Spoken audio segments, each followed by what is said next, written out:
All right, so I just I just zero gap the clippers, the um the Gamma Cyborg trimmers. Um, so I just zero gapped them.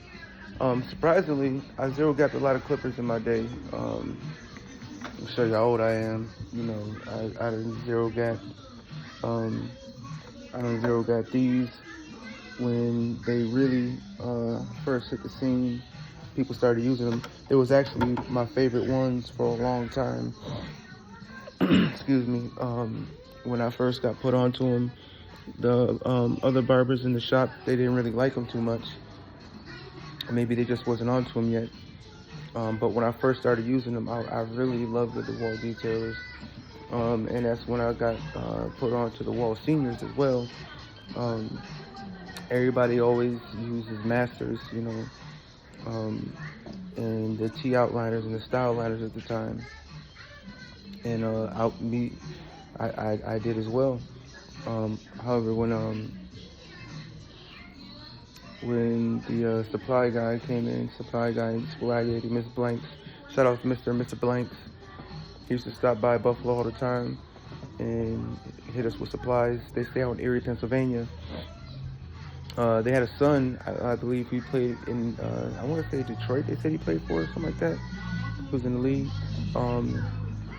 But yeah, I had went to the van one day and I seen that they had the wall detailers, 5 stars, whatever you want to call them. I always called them detailers. And then I started using them and I fell in love with them. Since then, we talking about this was about 2006, maybe no later than 2007, because that's when I enlisted or whatever. So those was probably the first ones I perfected my zero gap on, was the detailers. It had one before that was just the 5 stars. I don't remember the name of them, but they came with a zero gapping kit too. Those is probably one of the better ones, but you still couldn't get a real good zero gap, and I hate the zero gap my clippers, and they just like way too sharp. So those is probably my best ones. The zero gap I got the best at, and then the outliners, the outliner 2s, the GT outliners, whatever you want to call them. Those, I got good at those ones. And once I got real good at those ones, I started to use a GTX blade. And back then, once I perfected the GTX blade and the wall detailer, or 5 stars, whatever you want to call them, once I got perfected those two,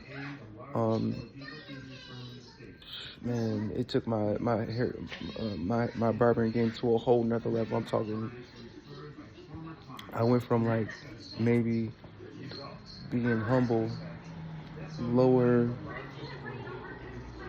I went from being a lower, mid tier. I went from like a high low tier to a lower mid tier barber, and once I perfected just those two, the detailers and the T outliners going into the GTX blade, man, I skyrocketed. And when I say that humbly again, I went to like being a mid-tier barber. I would, humbly say I was just a mid-tier barber. And over the years, I got better and better. And then I started to, then they came with the cordless T outliners. I got good at those ones. So then I started to zero gap, get good at it, and then I got good at zero gapping my Babyliss Pros. And forgive me because I had a whole lineup of clippers. Somebody broke into the barbershop a few years ago, and when I say I had a lineup, I had about, damn near a whole football team, clippers. Honestly, I had like a whole football team, starting 11, You know, I could have played 11-11 on both sides and, you know, still have my bench. But right now I just have the basics. Couple pair of masters, pair of seniors. I went and got these when I had nothing. And these got me through, you know, about a week. These got me through about a week. You know, I did that personally, but they got me through about a week to where I was able to get a few more. You know, and some people don't, but I like to zero gap my clippers. So I'll have a zero gap clipper and I'll have a non-zero gap clipper trimmer. For my fades, you know, to get better my fades. But the moral of this whole thing is that my first time having a pair of these Gamma Cyborg trimmers, I zero gapped them. And instead, surprisingly, they were pretty easy to zero gap. Now, I only tested them on myself. I didn't line myself up yet. So I only tested it on my neck, and you know, the first time it gave like a rough line. I wanted to have something to compare it to. So fresh out the box, you know, I put, you know, little light shade to see how they cut right out the box, and then I zero gapped them, and it only took me 2 tries, which is pretty this is just grading the zero gapping tool. It only took me 2 tries to get a good zero gap on it, and like I said, only tested on myself on the bottom of the neck. So because it's not a real good, not a super good judgment yet, but it gives me a good idea that what it can do.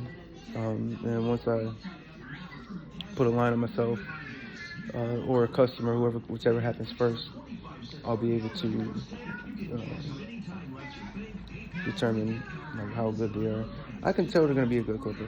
I'm not going to lie, I can tell it's going to be a good clipper just from how easy they were to zero gap. That was letting me know the tool, the company's pretty good with zero gapping tool. And then a quick little put line on, a little quick shave on the neck. So the customer comes in, I'll record the line. It might not work. I gotta get some more equipment to figure out how to set up. Show you guys my setup, and then get a couple other things. I want to get a nice little light to put up here because it's already dark enough in here. Especially my station is where I cut at. It's not the brightest, so I could catch a lot of shadows. I want to get some more equipment. I'm still new to this recording, YouTube thing, whatever. I'm gonna put it on Instagram or Facebook, something like that as well. All right, check you out on the next one. Peace.